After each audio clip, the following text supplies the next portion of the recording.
Hello दोस्तों, आज की वीडियो में जानेंगे आखिर वो कौन सा मुगल शहजादा था जिसने पहले अपनी आंखें गंवाई।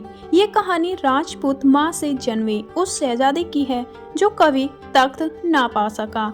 दोस्तों, इस जानकारी के लिए वीडियो के अंत तक जरूर बने रहें और जो न्यू यूजर है प्लीज सब्सक्राइब कर दें। दोस्तों, ऐसी वीडियो बनाने में बहुत मेहनत लगती है, बस आपका प्यार और सपोर्ट चाहिए। चलो वीडियो शुरू करते हैं।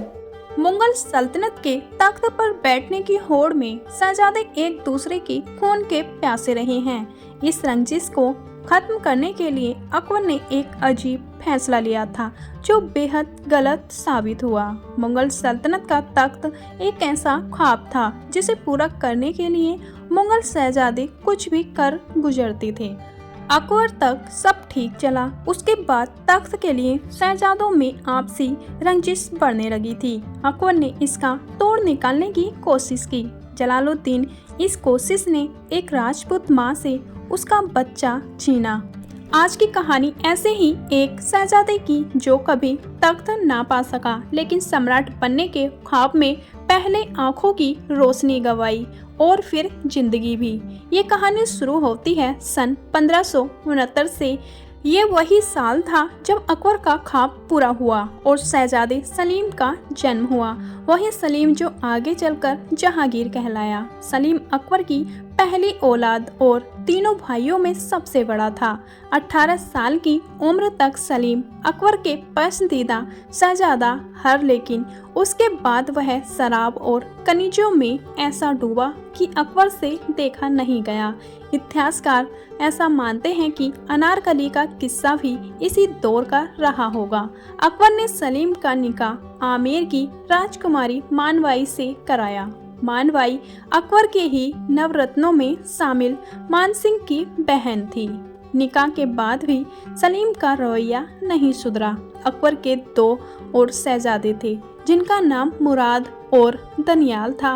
अकबर फैसला नहीं ले पा रहा था कि वारिस किसे बनाया जाए। तीनों शहजादों के बीच भी रंजिश बढ़ रही थी। 1587 में मानवाई ने एक शहजादे को जन्म दिया। अकबर ने इसका नाम रखा खुसरो। सलीम शराब और खनिजों में अभी भी डूबा रहता था। अकबर ने सलीम के 2 निकाह और कराए। इससे सलीम तो नहीं सुधरा लेकिन मानवाई की दिमागी हालत बिगड़ गई। अकबर ने अपनी बेगम रुकैया के कहने पर अपने पौत्र खुसरो को गोद ले लिया। खुसरो बेहद गुणी और रूपवान था। सलीम की हरकतें बिगड़ती जा रही थीं। इसी बीच अकबर ने खुसरो को उत्तराधिकारी बनाने का निर्णय ले लिया। मानवाई की दिमागी हालत पूरी तरह बिगड़ चुकी थी। ऐसा कहा जाता है कि मानवाई ने खुदकुशी कर ली थी। 1605 में अकबर का इंतकाल हो गया, लेकिन इससे ठीक कुछ दिन पहले ही अकबर ने खुसरो को गद्दी देने का आदेश वापस लेते हुए सलीम को ही अपना उत्तराधिकारी बना दिया जो जहांगीर कहलाया। खुसरो खुद को तख्त पर बैठने की उम्मीद लगाए बैठा था। अकबर के फैसले से उसे झटका लगा। अपनी मां के साथ हुए अन्याय को लेकर पहले ही वह वालिद सलीम की खिलाफत करता था। ऐसे में उसने विद्रोह का बिगुल बजाया जिसमें उसके मामा मानसिंह ने भी उसका साथ दिया। जहांगीर को विद्रोह का पता चला तो उसने पहले खुसरो के साथ विद्रोह में शामिल सिपाहियों का दमन किया, फिर खुसरो की आंखें फुड़वा दी।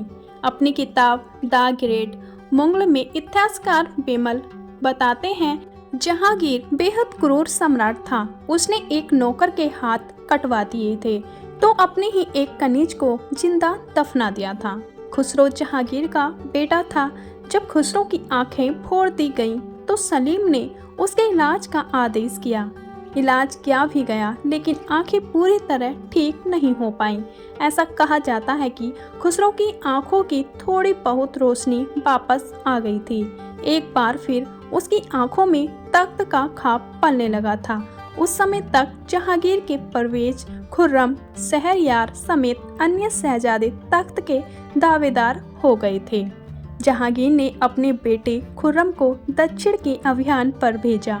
खुर्रम ये जानता था कि जब तक खुसरो है तब तक यह तख्त पर नहीं बैठ सकता, क्योंकि खुसरो जहांगीर की सबसे बड़ी औलाद था। ऐसे में खुर्रम ने साजिश रची और खुसरो को अपने साथ ले गया। 1621 में उसने खुसरो की हत्या करा दी। खुर्रम जहांगीर का छठवां बेटा था, लेकिन उसने ऐसी चाल चली कि 1631 में उसे ही जहांगीर का उत्तराधिकारी बनाया गया। यही खुर्रम बाद में शाहजहां के नाम से जाना गया। दोस्तों, आपको ये वीडियो कैसी लगी प्लीज़ कमेंट बॉक्स में ज़रूर बताना और ऐसी ही ऐतिहासिक वीडियो देखने के लिए हमारे चैनल को प्लीज़ सब्सक्राइब करना ना भूलें। चलो मिलते हैं नेक्स्ट वीडियो में, जब तक के लिए अपना ख्याल रखना। धन्यवाद।